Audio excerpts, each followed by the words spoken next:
Bonjour Stéphane Cor.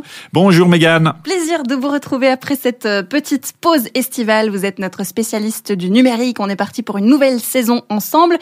Et on va rester un petit peu dans le domaine des vacances, puisque vous nous avez sorti une étude qui a été réalisée en 2017 auprès de Britanniques âgés de 18 à 33 ans, qui citait que 40% d'entre eux, le caractère instagrammable de leur destination de vacances était un des critères principaux pour réserver ensuite leur lieu de vacances. Quel chiffre énorme! C'est quoi? C'est la première agence de voyage au monde ou bien Instagram? Exactement. Instagram avec concurrencé aujourd'hui par TikTok sur lesquels les vacanciers partagent leur lieu de pérégrination, ces endroits sublimes où ils sont allés, mais attention, le diable se cache dans les détails. C'est-à-dire que Instagram peut sublimer les corps, mais il peut aussi sublimer la réalité touristique d'un lieu. C'est-à-dire qu'on va généralement partager la photo, l'extrait vidéo de l'élément le plus sublime de l'expérience qu'on est en train de vivre. Et des fois, dans le contexte de cette expérience, peut-être qu'on va pas forcément filmer l'arrière-plan, la décharge à côté, si je vais dans les extrêmes, ou autre. Ou peut-être que ce qu'on verra est l'unique particularité, en fait, du lieu qui a été partagé et qu'on en a fait le tour en quelques secondes et qu'il y aura pas forcément beaucoup plus à voir. Mais il y a aussi le fait que ce partage sur les réseaux sociaux va amener beaucoup de monde sur certains lieux. Alors, il y aura quelque chose d'assez exclusif quand on le découvre la première fois.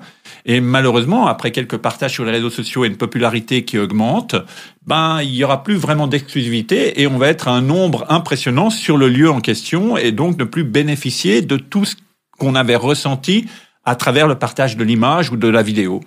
Souvent, la promotion de ces destinations est faite par des influenceurs. On ne les présente plus. Des fois, des influenceurs qui se mettent presque en danger pour réaliser la photo parfaite. Ils passent dans des endroits interdits, des accès inaccessibles. Oui, on l'a vu avec des drames qui sont arrivés déjà au creux du vent, où des gens ont fait des selfies et malheureusement ont glissé parce qu'ils étaient trop près de la falaise. Au bord de la mer, les gens qui se sont fait balayer par des vagues et jeter sur les rochers, qui sont plus solides que nos eaux, malheureusement pour ceux-ci. Et puis, en Suisse, il y a aussi eu récemment un drame au lac d'Oshinen, où il y a eu tout d'un coup une chute de pierre, et les gens étaient sur ce sentier qui a été aussi beaucoup partagé sur les réseaux sociaux, ces paysages, superbe lac, cette vue incroyable. Mais malheureusement, le sentier était fermé. Et les gens n'en ont pas tenu compte parce que pour eux, l'objectif de leur randonnée était d'accéder à cette vue-là. On va peut-être terminer cette chronique par un point positif parce que finalement, toute cette publicité sur les réseaux sociaux, elle a amené la connaissance de certains endroits qui étaient peut-être méconnus auparavant et qui a été un avantage touristique énorme pour une région. Alors oui, mais aujourd'hui, on est quand même dans une problématique de surtourisme et les réseaux sociaux font des focus sur des points qui finalement génèrent ce surtourisme.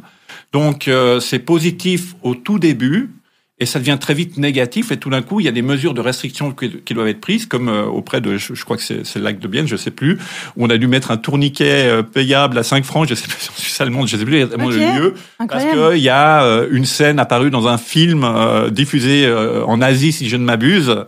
Et il y avait trop de touristes, donc on a mis un tourniquet payant pour éviter un peu trop l'affluence et autres. Tout comme au Japon, il y avait un petit centre commercial, mais qui donnait avec une vue sur le mont Fuji.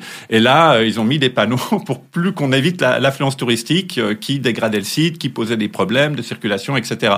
Donc on voit très vite, en fait, la communication entre les réseaux sociaux amplifie trop fortement cette affluence-là. Et si elle n'est pas jugulée, elle pose problème par cette surfréquentation. Et aussi, il y a le fait des fois de déranger la faune, d'endommager la flore aussi par une surfréquentation de certains lieux ou pour les chemins qui permettent de se rendre à ce lieu. Bon, comme vous êtes notre influenceur préféré, on va pas vous demander votre destination favorite, sinon on va tous suivre votre avis, Stéphane. Alors j'essaye d'en changer à chaque fois, c'est ce que me permet de faire l'application Suisse Mobile, j'entends, où je peux tracer des itinéraires, par exemple dans le Jura, en montagne, et ça permet peut-être des fois d'avoir des chemins qui sont pas non plus trop fréquentés et que je ne partage pas forcément tout le temps non plus sur les réseaux sociaux.